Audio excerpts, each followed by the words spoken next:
राम राम, नमस्ते, सत श्री अकाल, आदाब, भारत माता की जय। आप इसको शेयर करते रहना ताकि बात पहुंचे। इसमें अपडेट ये है, जब से ट्रंप साहब की सरकार आई है, इन्होंने कुर्सी पे बैठ के कुछ एग्जेक्टिव ऑर्डर साइन किए हैं, नए आदेश साइन किए हैं। उनके हिसाब से अभी तक इन्होंने 31 लोगों को 3100 लोगों को अरेस्ट किया है। और जो आंकड़ा है इसका आंकड़ा है, और 2300 लोगों को इन्होंने डिटेन किया है। इसमें अरेस्ट का मतलब यह है कि जिन लोगों पे सीरियस चार्जेस थे, क्रिमिनल हिस्ट्री थी, छुपे हुए थे, या कुछ ऐसा सिस्टम था तो उनको ढूंढ रहे थे, तो उस तरीके से उनको 31 लोगों को अभी तक अरेस्ट किया है। और कुछ डिटेन किए हैं 2300 लोग। वो उनमें से वो हैं जिनके ऊपर कोई बहुत सीरियस चार्जेस नहीं थे, लेकिन उनको भी किसी न किसी चीज की तलाश थी उनमें, तो उनकी इन्वेस्टिगेशन चल रही है उनको पकड़ के। लेकिन वो किसी जज के पास या कोर्ट में उनमें नहीं, लेकिन वो पुलिस स्टेशन में इन्वेस्टिगेशन के लिए पकड़े गए हैं। तो वो 2300 लोग हैं। तो टोटल मिला के आप ये समझ लो कि ऑलमोस्ट 5400 लोग इन्होंने अभी तक पकड़े हैं। लेकिन आइस का जो गोल था, डेली अरेस्ट गोल, पहले बहुत कुछ 100 में था कि हर रोज इतने 100 लोग आप लोगों ने पकड़ते हैं, लेकिन वो उन्होंने बढ़ा के 1200 से 1500 लोगों का गोल कर दिया उन्होंने, कि 1200 से 1500 लोगों को आपने हर रोज पकड़ने की उनकी डेली का एक टारगेट दे दिया, गोल दे दिया। लेकिन वो पकड़ किन को रहे हैं, ये समझने की बात है। मेरी वकीलों से भी बात हुई और इस पे थोड़ी सी रिसर्च भी की। डेफिनेटली पकड़ उन्हीं को रहे हैं जिनके ऊपर क्रिमिनल चार्जेस हैं। और इसको लेके खास तौर पे उन्होंने जो लेकन रायली एक्ट बनाया, स्पेशल एक एक्ट बनाया गया लेकन रायली। और ये एक लेकन रायली एक लड़की थी जॉर्जिया के अंदर, जिसको रेप के बाद उसका मर्डर हो गया था। और वो मर्डर किया उसने था जो यहाँ पे इलीगल इमिग्रेंट था, और उसको पहले 2 केसेस में पकड़ा जा चुका था वो बंदा। तो वो उसने वेनेजुएला का वो व्यक्ति था, उसने चोरी कहीं की, फिर उसको पुलिस ने पकड़ा और कुछ समय बाद उसको फाइन वाइन लगा के छोड़ दिया। फिर दोबारा उसने कोई छोटा क्राइम किया, और तीसरा क्राइम, ये बड़ा क्राइम उसने किया। ये इनके जहन में बैठी बात कि भाई अगर पहले 2 ऑफेंस उसने जो किए, जो एक्ट किया, वो क्रिमिनल एक्ट किया, वो उसमें अगर इनको हम ना छोड़ते इसको और पकड़ के उसी दौरान इसका फाइन करने की बजाय इसको डिपोर्ट कर देते, तो शायद ये लड़की बच जाती, इसका रेप और मर्डर नहीं होता। इस चीज को दिमाग में रख के इन्होंने ये एक्ट बनाया और इसको लागू कर दिया। इस एक्ट के दौरान ये कह रहे हैं कि छोटे से क्राइम भी, इवन चोरी, और जैसे शॉपलिफ्टिंग होती थी पहले कि भाई जैसे कोई सामान उठा के, दुकान से सामान उठा के भाग गया। हमारे बहुत से भाई काम करते हैं स्टोरों में और उनके आगे ये सिचुएशन हर रोज आती है कि भाई कोई सामान उठा के भाग गया, कोई चोरी कर रहा है, कोई कुछ कर रहा है, इस तरह की चीजें होती थी, या कोई रॉबरी कर रहा है। तो ये इस तरह की जो चीजें थी, उसमें उनके चलते वो लोग उनको डिपोर्ट करके उन लोगों को अब नहीं बख्शेंगे। ये कह रहे हैं कि इस तरह इस एक्ट के तहत इनका मतलब यह है कि भाई हम अपने सिटीजन्स को सेफ रखना चाहते हैं, ताकि इनकी जिंदगी खतरे में ना हो कि कोई आदमी हमारे देश में इलीगली एंटर करके और यहाँ के कानूनों को अगर तोड़ने की बात करेगा तो उसको हम बर्दाश्त नहीं करेंगे।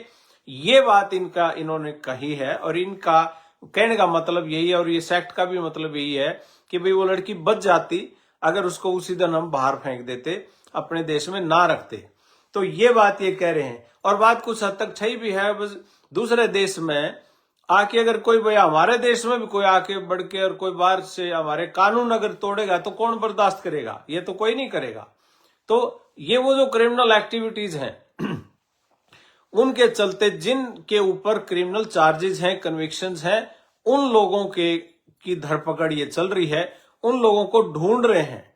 इवन मिसिसिपी और मिजूरी स्टेट ने तो वहां के लोकल लोगों को, जैसे बाउंटी हंटर्स कहते हैं, सर्टिफाइड बाउंटी हंटर्स, ये वो लोग हैं जिनको पकड़ के ये कह दिया कि भाई आप लोगों को हम अथॉरिटी देते हैं कि तुम हमारी मदद करो, हमारी मदद करो लोगों को पकड़ने में, जो लोग इलीगली क्रिमिनल्स हैं लेकिन इलीगली रह रहे हैं और वो छुपे हुए हैं, या तो उनके ऊपर डिपोर्टेशन लगी हुई है पहले ही कोर्ट की तरफ से और लेकिन देश छोड़ के गए नहीं।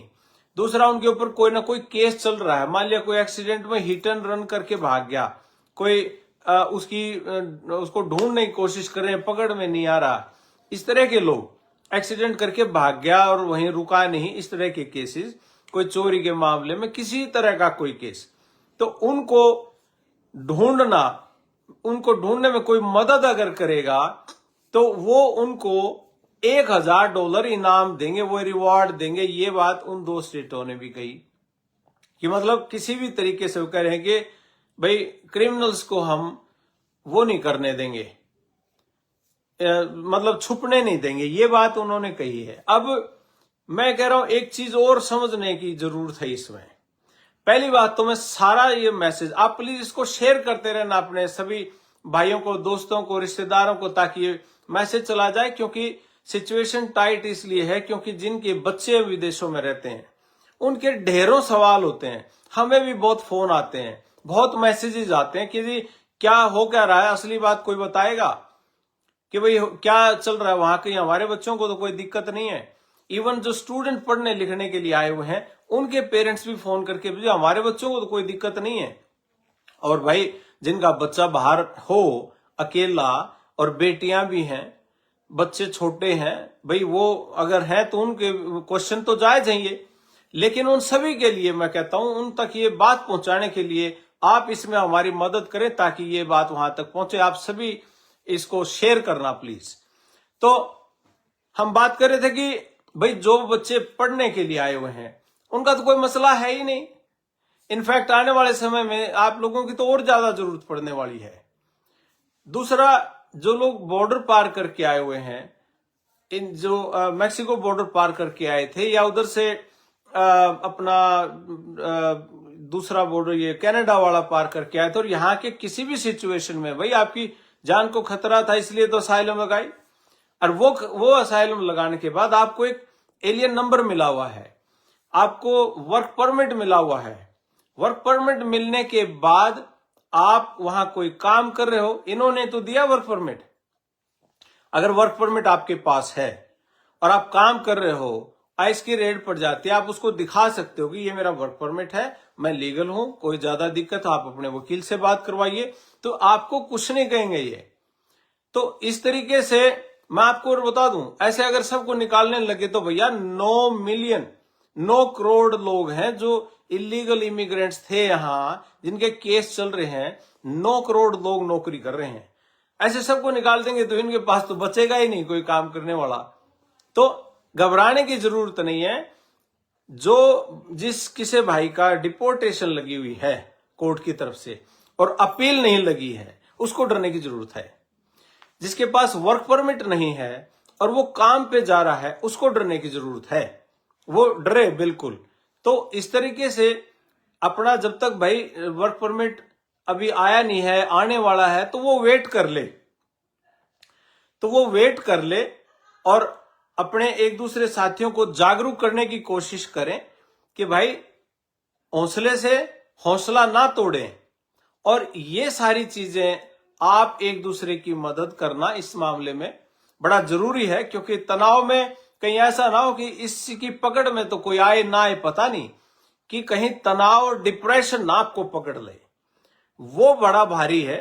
क्योंकि ये डिप्रेशन तनाव जब अंदर घुसता है ना तो दिमाग खराब होता है, और कोई भाई कोई गलत कदम ना उठा ले डिप्रेशन में, कोई तनाव में आके कि भाई पता नहीं मैं तो बहुत ज्यादा पैसे लगा के आया था, या क्या मामला था भाई, बहुत कर्जा सिर पे है, बड़ी प्रॉब्लम चल रही है, कोई फाइनेंशियली तंग है, कोई है, तो इसमें ये ना समझ ले कि यार अब क्या होगा और वो कोई गलत कदम उठा ले। तो ऐसा बिल्कुल भी मत करना भाई, हाथ जोड़ के विनती है, आप बिल्कुल निश्चिंत हो जाओ, ऐसा कुछ नहीं है। आप लोगों को कोई कुछ नहीं कर रहा है, आपका केस लगा हुआ है, अपने वकील से बात करो, आपके पास एलियन नंबर है, अपनी पर्ची अपने पास रखो, ताकि कोई आता है तो बता दो जी ये रही मेरे पास, मेरा केस लगा हुआ, मैं कोई वो तो हूं नहीं, तो मेरा सारा कुछ है। हाँ, जिसके पास कोई भी डॉक्यूमेंट नहीं है, ना उसका केस लगा हुआ है, ना कुछ हो रहा है, उसको है दिक्कत है, या किसी की डिपोर्टेशन लगी हुई है लेकिन देश छोड़ के गया नहीं तो वहां दिक्कत है, तो उसको हमने ध्यान से देखना है, करना है, ताकि लेकिन ये जानकारी आप लोगों तक जरूर पहुंचाने की कोशिश करें। तो भैया ये सिचुएशन थी कि अब तक जो चल रहा है वो ये है। दूसरी बात, जो यूएस में ऑक्सफोर्ड इकोनॉमिक्स करके जो संस्था है और उसके जो रिसर्चर्स हैं, साइंटिस्ट, इकोनॉमिस्ट हैं ऑक्सफोर्ड के, उन लोगों का ये कहना है कि अगर इसी तरीके से सिचुएशन रही तो भाई 9 करोड़ लोग यहां रोजगार में हैं, और ये वो लोग हैं जो इलीगली यहां पे आए थे और रोजगार कर रहे हैं, नौकरियां कर रहे हैं। अब 9 करोड़ लोगों के सबके तो ऊपर ये समस्या है नहीं, ये तो समस्या उन पे है जिनका क्रिमिनल रिकॉर्ड है या कोई कन्विक्शन है, कोई या कोई दूसरे जो इस नया जो एक्ट बना है, इस एक्ट के तहत अगर कोई फंसता है, जो लेकिन रायले एक्ट जो मैं बता रहा हूं उसमें, तो वो अलग चीज है। बट उसके अलावा ये कह रहे हैं कि ऑलरेडी इस डर के माहौल में फार्म वर्कर्स हैं, कंस्ट्रक्शन वर्कर्स हैं, हॉस्पिटैलिटी वर्कर्स हैं, केयर गिवर्स हैं, या जो दूसरे लोग अपने साफ सफाई वाले कर्मचारीज हैं, कोई बेबी सिटिंग का काम करता है, कोई कहीं झाड़ू पोछे का काम करता है, लेबर है, ये भाई हमारे यहां कैलिफोर्निया में तो 70% लोग खेत में गए नहीं डर के मारे। और अगले दिन खबर थी अखबार में कि भाई संतरे तोड़ने का सीजन चल रहा है और 70% लेबर गायब है, तो ये तोड़ेगा कौन? इसके चलते वो ये कह रहे हैं कि अगर इन लोगों ने काम करना छोड़ दिया डर के मारे तो होगा क्या, बहुत भारी नुकसान हो जाएगा। और नुकसान ये है कि कम से कम भी लोकल प्रोडक्शन में उनका एस्टिमेट है उनका कि 7.5% लोकल प्रोडक्शन घट जाएगी।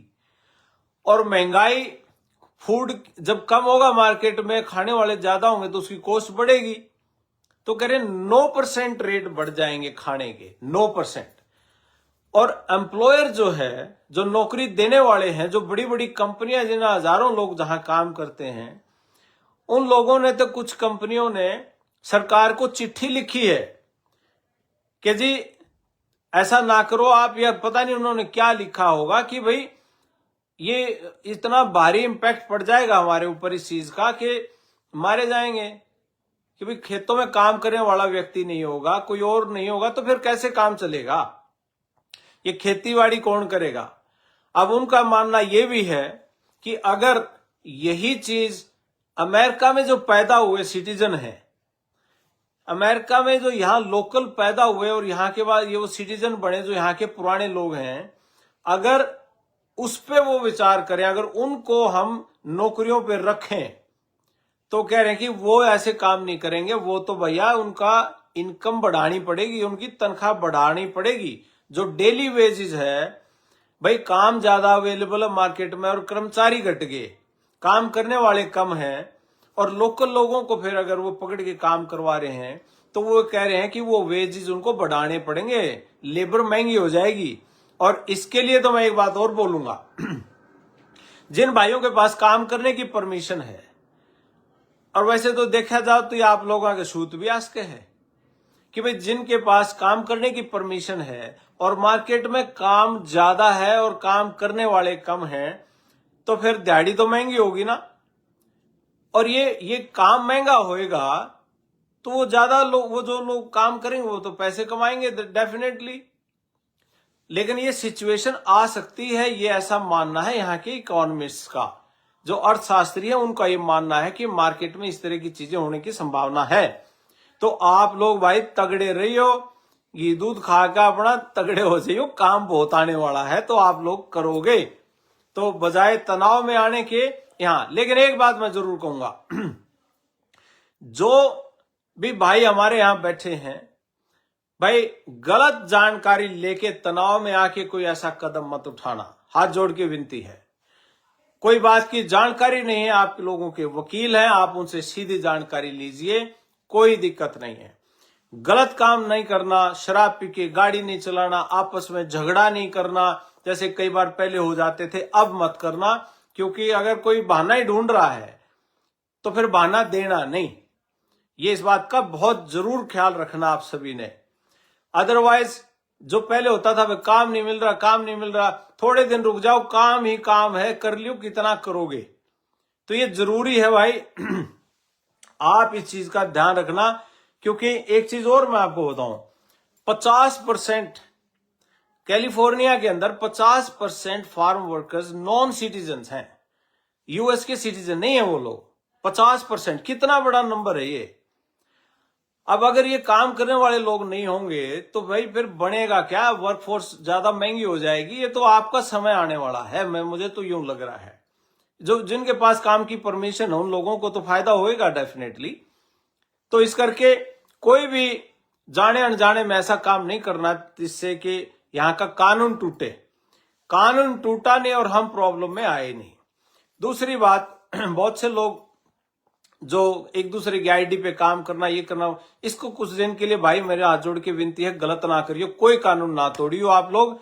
कोई समस्या खाम खाम आ खड़ी हुई, 1 मिनट लगेगी और सारा गेम, सारी सिस्टम खराब हो जाएगा, सारा लाइफ चेंज हो जाती है आदमी की। तो इन चीजों से आपको परहेज करने की 200% जरूरत है। और जो ये धरपकड़ चल रही है, इसके चलते ये जो अर्थशास्त्री हैं यहां ऑक्सफोर्ड के, इनका ये भी कहना है, मेन 5 स्टेट हैं आपकी, कैलिफोर्निया, न्यूयॉर्क, फ्लोरिडा और टेक्सास, ये 5 हैं जिनके चलते मेन जो नॉन इमिग्रेंट्स हैं, ये लोग नॉन इमिग्रेंट्स, इलीगल इमिग्रेंट्स आप इनको कह लीजिए, जो 9 करोड़ लोग काम कर रहे हैं, मेन इन 5 स्टेट्स में काम कर रहे हैं। इन 5 स्टेट्स में काम करने वाले व्यक्ति, ये 5 स्टेट सबसे ज्यादा अफेक्ट होंगे इसमें, और इन्हीं में लेबर चार्जेस बढ़ जाएंगे, वेजेस बहुत ज्यादा बढ़ जाएंगे।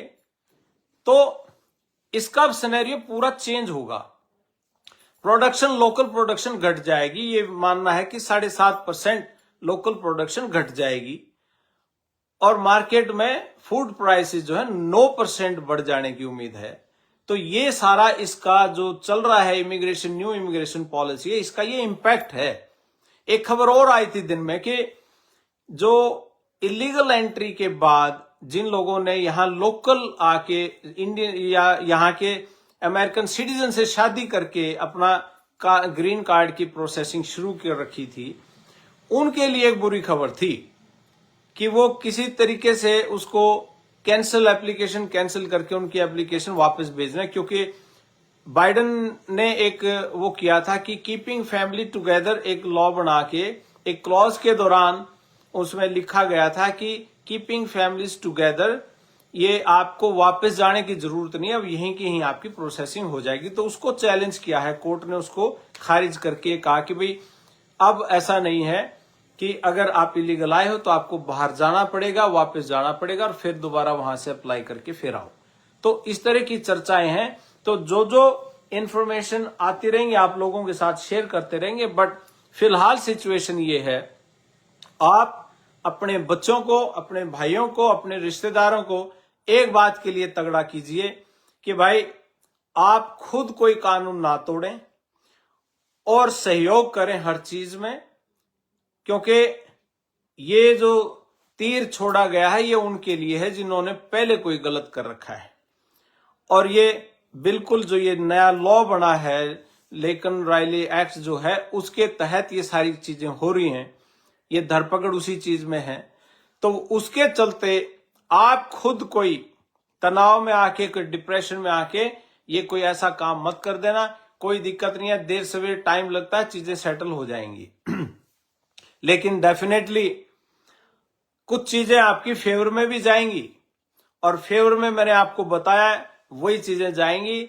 जैसे जैसे ये प्राइस अप होता रहेगा, यहां काम करने वाले लोगों की कीमत है, डेफिनेटली दिल से काम करना, ठोक बजा के काम करना बहुत अच्छा होगा, सारी चीजें बढ़िया होंगी और कुछ समय में सारा सिस्टम भी ठीक हो जाएगा। कोई ऐसी दिक्कत नहीं है, क्योंकि चैलेंजेस बहुत हैं। बहुत कंट्रीज, बहुत सी स्टेट्स ने इन सारी चीजों को चैलेंज भी किया हुआ है। दूसरी बात, जो कैलिफोर्निया में 2,72,000 इलीगल इमिग्रेंट्स के बच्चे पढ़ते हैं स्कूलों में, कॉलेजेस में, यूनिवर्सिटियों में। 2,72,000 बच्चे, कल अकेले कैलिफोर्निया की बात कर रहा हूं मैं। अब उनमें जो कैलिफोर्निया के कॉलेज हैं, स्कूल हैं, वहां पे भाई उन्होंने वायदा कर रखा अपने बच्चों से और पेरेंट्स से कि जो बच्चा हमारे स्कूल में पढ़ता है इसकी प्रोटेक्शन, इसकी हिफाजत करना हमारा फर्ज है स्कूल का।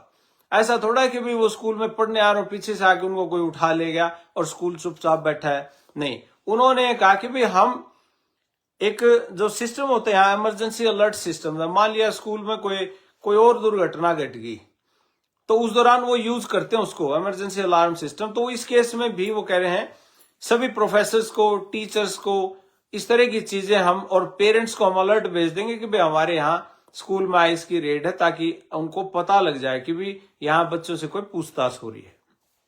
तो इसमें कई स्कूलों ने बल्कि उनको आने भी नहीं दिया स्कूल के अंदर कि भाई हम नहीं आने देंगे, हमारी जिम्मेदारी है और हमारे बच्चे हैं, इनकी प्रोटेक्शन हमारी जिम्मेदारी है। तो कैलिफोर्निया तो भाई फेवर में है इस चीज के कि हमारे बच्चों की, हमारे लोगों की, हमारी लेबर फोर्स की बड़ी हेल्प करें और उनको प्रोटेक्शन दें। तो ये चीजें भी हो रही हैं यहाँ। तो हर तरह की उतार चढ़ाव, ऊंच नीच, जो सारी चीजें यहाँ चल रही हैं वो बिल्कुल जगजाहिर है और आप लोग भी। लेकिन एक पूरे के पूरे सिस्टम के अंदर मेरी आप सभी से एक रिक्वेस्ट है कई वीडियोस मेरे सामने भी आती हैं, मैं देखता हूं कि कुछ लोग या चैनल चलाने के लिए कह लो या कोई और बात ले लो आपकी, भाई कोई फॉलोवर बढ़ाने के लिए भी कोई गलत इंफॉर्मेशन शेयर ना करे, कोई गलत इंफॉर्मेशन फैलाए ना, तो उससे एक माहौल पैदा होता है डर का। वो डर का माहौल पैदा करने की जरूरत नहीं है। जो ये कर रहे हैं तरीके से कर रहे हैं। यहाँ बहुत बड़ी बड़ी ऑर्गेनाइजेशंस हैं, बहुत बड़े बड़े ह्यूमन राइट्स एक्टिविस्ट भी बैठे हैं, ऑर्गेनाइजेशन है, संस्थाएं हैं, यूनिवर्सिटी कॉलेजेस की बड़े बड़े ग्रुप्स हैं, प्रोफेसर लोग हैं, रिसर्चर्स हैं, साइंटिस्ट हैं, सोशल साइंटिस्ट हैं, तो पॉलिटिकल साइंस के एक्सपर्ट्स हैं। वो सारे लोग इस काम में लगे हुए हैं किसी न किसी तरीके से कि हम सिस्टम को, पूरी सिचुएशन को काम डाउन करें और ठीक तरीके से इसको हैंडल करें। तो ये सारी जानकारी थी। तो इसमें मेन जो चीजें थी आज की, नंबर 1 मैं दोहरा देता हूं एक बार फिर से, कुछ भाई बाद में जुड़ेंगे उनको भी इस बात का पता लग जाए। जो लोग काम करने की जिनको परमिशन है, जिनके पास उनका नंबर आया हुआ है, ये नंबर आया हुआ है, उनके पेपर लगे हुए हैं, उनकी अपील चल रही है, उनको डरने की जरूरत नहीं है। अगर आपको काम करने की परमिशन नहीं आई है तो आप काम नहीं कर सकते, तो आपको नहीं करना चाहिए। दूसरी बात, धरपकड़ उन्हीं की है जिनके ऊपर कोई केस है, क्रिमिनल चार्जेस हैं, वो लोग हैं, या डिपोर्टेशन लगी हुई थी वो गए नहीं थे, उनकी धरपकड़ है। और इसमें मेनली जो है, ये मेरा को कहना नहीं चाहिए, लेकिन ये जो दूसरे हैं ये उन लोगों की कहानी ज्यादा है, इंडियंस की इतनी नहीं है, हमारी प्रॉब्लम इतनी नहीं। हमारे तो इतने सालों के सिर्फ ये पीछे 18,000 लोग जो थे ये इन्होंने आइडेंटिफाई किए थे, इवन भारत सरकार ने भी आइडेंटिफाई किए थे कि हाँ इतने जी हमारे हैं, वो हम ले लेंगे वापस।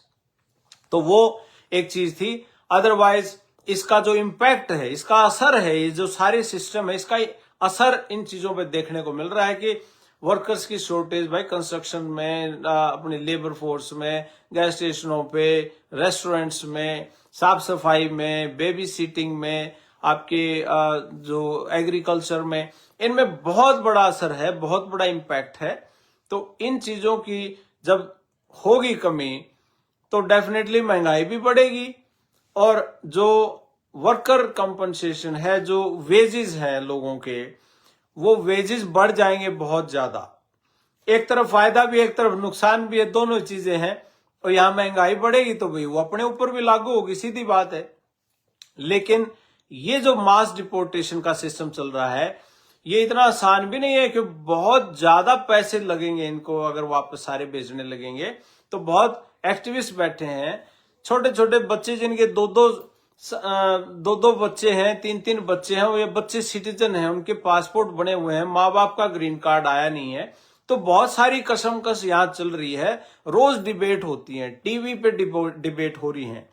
तो ये पूरी दुनिया की नजर है, ऐसा कुछ नहीं है कि बिल्कुल इनह्यूमन काम भी हो जाएगा, ऐसा नहीं है। तो मेरा सभी से रिक्वेस्ट ये है, सारी चीजों को ध्यान में रखते हुए, क्योंकि मैंने नंबर भी आप लोगों के साथ बहुत शेयर किए हैं कि भाई 9 करोड़ लोग हैं जो इलीगल इमिग्रेंट जिनको कह रहे हैं, भाई वो काम पे जॉब पे 9 करोड़ लोगों की नौकरी छुटवाना कोई हंसी खेल नहीं, पहली बात। और कैलिफोर्निया जैसे स्टेट में तो यार 50% लोग नॉन सिटीजन हैं जो काम कर रहे हैं। 2,72,000 इन स्टूडेंट हैं जो कॉलेजों में, यूनिवर्सिटियों में, स्कूलों में पढ़ रहे हैं, जो इलीगल इमिग्रेंट्स के बच्चे हैं। तो ये बड़ा वो है। एक और मैं आपको बताऊं तो आईटी में और साइंस में इन पे भी कि भाई अगर लोकल लोगों को हायर करेंगे तो वो ये भी उनका मानना है, जो यहाँ के एक्सपर्ट्स हैं उन लोगों का ये मानना है, ऑक्सफोर्ड इकोनॉमिस्ट का ये मानना है कि लेस क्वालिफाइड वर्कर्स को हायर करना पड़ेगा तो इंडस्ट्री इतने पीछे चली जाएगी कि हम चाइना से तो कहीं पीछे पिछड़ जाएंगे, जो इनको मंजूर नहीं होगा।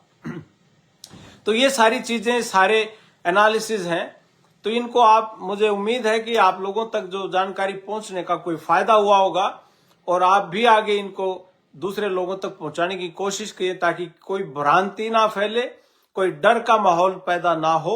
तो इन्हीं शब्दों के साथ मैं आपसे बार बार ये चीजें शेयर करता रहूंगा जहां भी मेरे को लगेगा कि यहां जरूरत है।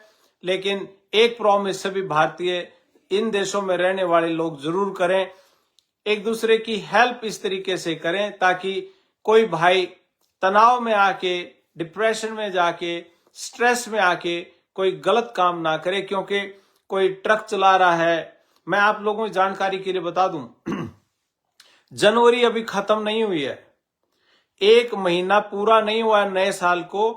हमने भारतीयों में यहां कम से, जो मेरी नॉलेज में है, 6 लोगों को, नौजवान भाइयों को हमने खोया है यहां अमेरिका में, 6 जनों को। और ये तो वो हैं जो मेरी जानकारी में, जो मेरी जानकारी में नहीं होंगे उनका मुझे पता नहीं। तो और ये कहीं ना कहीं स्ट्रेस से, तनाव से जुड़ी हुई चीजें हैं और हम नहीं चाहते कि ऐसे कोई तनाव में आके भी कोई किसी को कह दे या एक दूसरे को कोई मजाक में डराने की कोशिश करे। मुझे लगता है कि तू पंगे में है, ये तेरे को खतरा है, तेरे को उठा के ले, कई होते हैं, वो कमजोर दिल होता है तो जल्दी डर जाते हैं। तो ऐसे में प्लीज इस चीज से संबंधित कोई मजाक भी ना करें ताकि किसी का नुकसान ना हो जाए। तो बाकी कोई भी जानकारी भाई, मैं सबके फोन नहीं उठा पाता, इसके लिए मैं माफी मांगूंगा आप सभी से, क्योंकि मेरा भी काम होता है, बाकी सारी चीजें होती हैं। तो आप प्लीज अपने अपने वकीलों से संपर्क जरूर करें, एक बार तो जरूर बात कर लेना अपने वकीलों से ताकि कोई भ्रांति जो हो वो खत्म हो जाए, वो आपको सीधी जानकारी दे दें। और ये भी आप सभी के साथ शेयर करना। आप सभी को मेरी नमस्ते, राम राम, सत श्री अकाल, आदाब, भारत माता की जय, वंदे मातरम साथियों, धन्यवाद।